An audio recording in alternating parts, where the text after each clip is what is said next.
Statement. My memory core has suffered some damage. Statement. Yet somehow, a gap in my circuits makes me feel as if I should remember you. Statement. This is all the more important since during my routine inspection of all potential escape routes from this vessel, I made an interesting discovery. Observation. The navicomputer is voice-locked. As a consequence, you are now responsible for course corrections and astrogation. Statement. That is indeed a great burden. It also raises many questions. Query. Why would someone lock the navicomputer? Answer. Presumably to hide where one has been. Statement. I believe you've been somewhere. Somewhere you wish to keep hidden.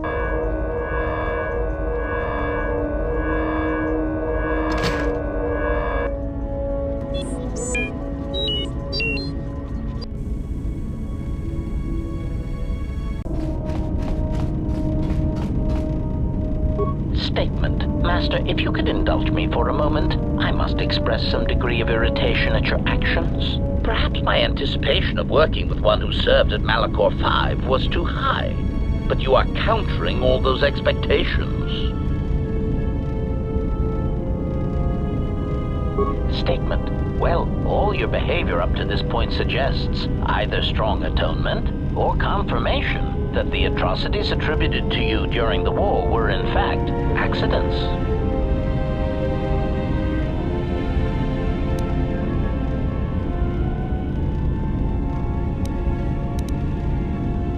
Statement. I suspected as much, Master. There are few who would discuss such things with an assassination droid, and that is perfectly understandable. I mean, what use is there for communication in a galaxy such as ours?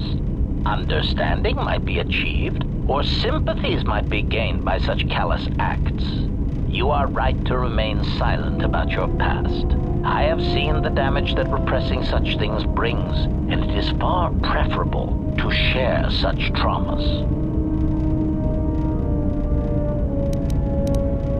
Answer. Why, no, Master. I have no intention of attacking you or enacting assassination protocols.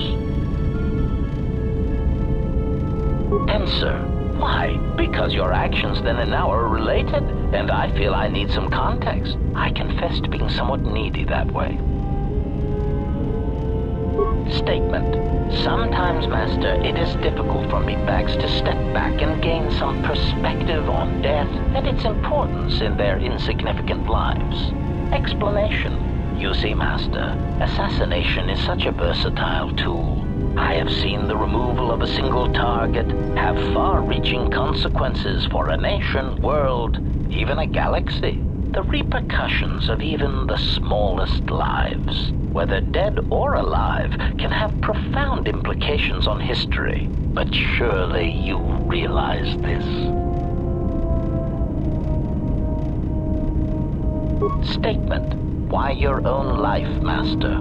Your single life changed the face of the galaxy, of history itself. Malachor 5 was an impressive act of destruction, but its impact on the lives of others in the galaxy was far more extreme. I mean, Master, you brought about the death of the Mandalorian race. I doubt they realize it yet, but you dealt them a blow from which they will never recover.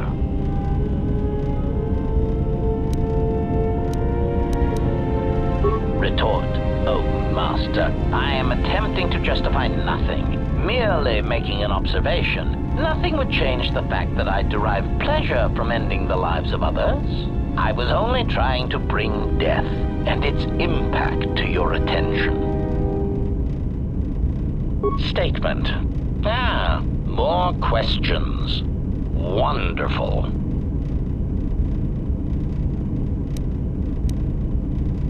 Query. Indeed, I was unaware that the navicomputer was locked.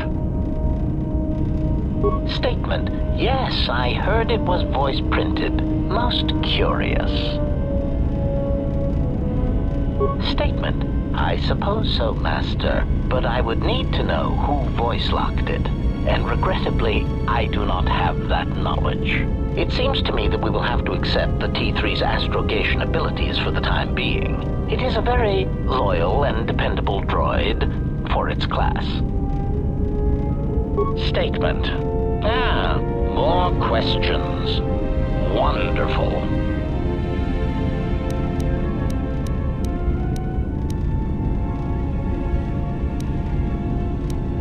Answer. Why? Because your actions then and now.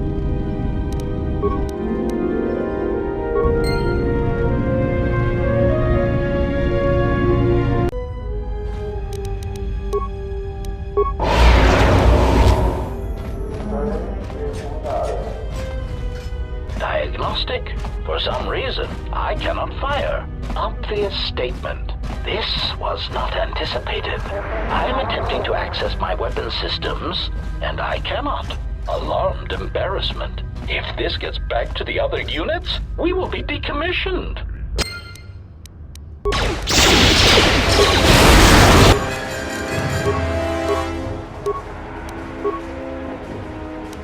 Optimal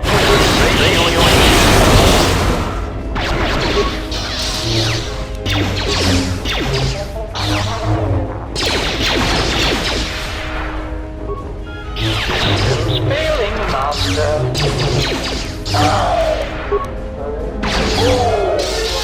Systems failing, Master.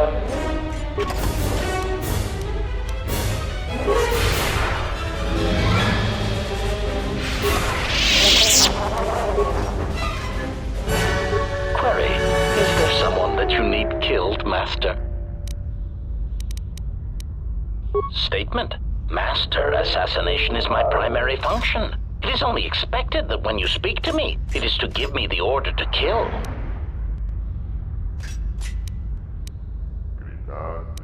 Statement. Oh, very well, Master. No doubt you are bothering me because you wish to interrogate me with harmless, non-lethal questions. Or perhaps you need the deck of your freighter scrubbed, or an exciting alien text translated. My circuits are abuzz with anticipation of what your next task will be for me that does not involve ending the life of an organic meatbag that deserves death.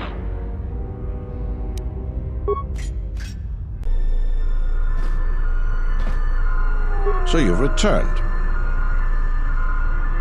While I was disturbed that you chose to defy our orders and obtain transport off Citadel Station, the matter has since been closed. It was the decision of Republic authorities that your testimony would no longer be necessary, and thus you'd be allowed to go.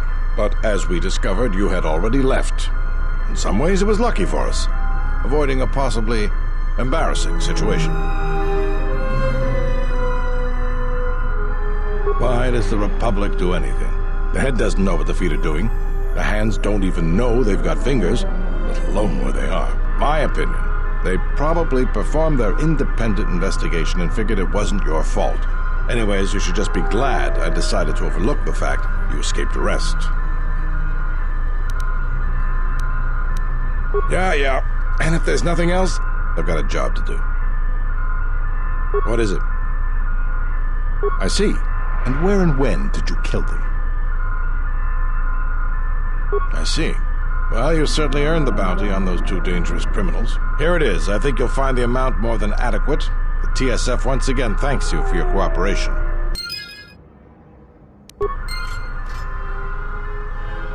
So you've returned. Really? That's great news. The situation here hasn't improved at all. What did you discover? We need fuel, and we need it fast.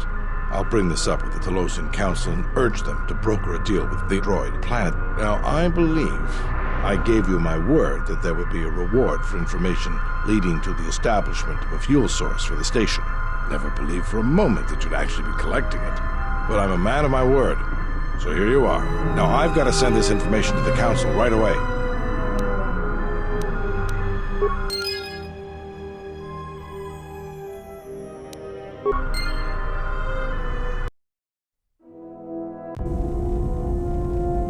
I don't understand why you won't let me take a look. Statement. I've had quite enough tampering at the hands of unskilled meatbags such as yourself. I'm not eager to submit to this treatment now or in the future. Unskilled meatbag? I'll show you unskilled. Appeasement. I did not mean to imply that you were an unskilled meatbag, as incapable of performing rudimentary repairs as holding a hydrospanner. It is only that I am quite particular with my repairs. Perhaps when I am more confident in your abilities, I will allow you to examine my internal components. Statement. HK-47 is ready to serve, Master. Observation. Notice that I did not ask if you need anyone killed. You may be curious as to why. Answer. That is because you told me to stop asking if you needed anyone killed. So I have. From now on, I will simply say, I am ready to serve. Yes, ready to serve. In whatever way a common protocol or utility droid might serve. Seems that that is my lot in life, not to kill.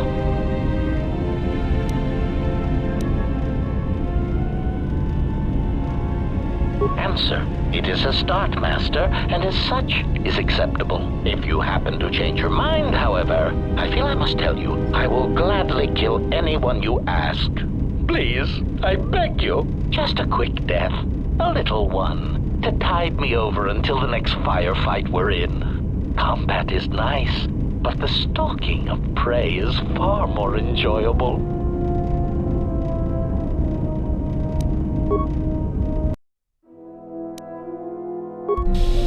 Here we are, the Smuggler's Moon. It's the gaping maw of Nal Hutta, swallowing all the cargo and spaceport thugs the galaxy has to offer. Mandalorians, mercenaries, war veterans, and pilots from the Mandalorian Wars and the Jedi Civil War ended up on Nar Shaddaa, from all sides of the conflict. When the last war ended, there was no place left for them to go. Nar Shaddaa's a rough place and easy to get lost in. Or for someone to get lost. If you wanted to keep out of sight from the Sith for a while, you couldn't pick a better spot.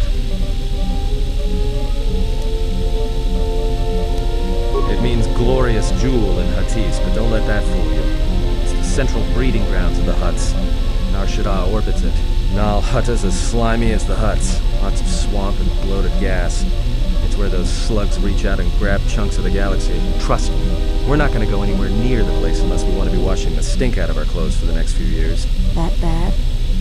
I didn't think anything could compel you to bathe. You spend all day thinking up that joke? Maybe you and Bayodur should start a circus. I fail to understand the reference, though I doubt your explanation would prove worthwhile. Anyone flying the star lanes has docked on Nar Shaddaa at least once. I wouldn't want to live there, and I doubt anyone does by choice. Not everyone who came to Nar Shaddaa were soldiers. A lot of worlds were destroyed by the Mandalorians and the Jedi. Left a lot of people wandering the galaxy. Yeah, some came looking for work running freight and cargo. Still, there's only so many ships to go around and so many workers, so others lend their weapons to the Hutts in the exchange. It's become a prime base for raider recruitment across the galaxy. It won't be easy. There's so much traffic on Nar Shaddaa, finding anyone on the moon's surface is going to be hard. We're going to touch down in the refugee sector. There's a lot more traffic there, and it's harder for people to spot you coming in, or find you once you arrive.